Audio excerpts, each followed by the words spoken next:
జరిగిన దేవుడు మనతో ఉన్నాడు గనక ఆయనే మనకు ప్రిన్స్ ఆఫ్ పీస్ గా సమాధానకర్తగా ఉంటూ ఉన్నాడు. He is the joy దానికి కర్త సమాధానకర్త అయిన దేవుడు. and therefore my dear friends, to that love and joy that is there always in spite of all the circumstances that we go through.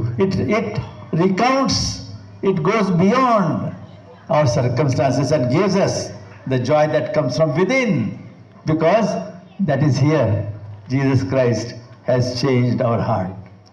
ఈ Christmas పండుగ చేసుకుంటున్న మనందరి జీవితాల్లో కూడా ఆయన ప్రేమ సమాధానము కర్త అయి ఉన్నాడు గనక మనకు ఈ పండుగ ఎంతో ఉన్నతమైనదిగా ఉంటా ఉంది. And therefore let him need to know is here, my dear friends. మనమంతా చేయవలసింది ఏంటి అని అంటే ఇక్కడే ఉంది మన చేతిలో దేవుని వాక్యం. Let him be our Lord. ఆ వాక్యమే మన దేవుడు. Let him be, let Jesus Christ be our Lord. ఆయనే ప్రభువుగా మన జీవితాల్లో ఉండాలి. That is our prayer, my dear friends, for all of us. ఇదే ప్రార్థన మన జీవితాలకు ఎంతైనా ఉన్నది. And may this Christmas be a turning point in your life to కొనును గాక. ఆమేన్. హల్లెలూయా.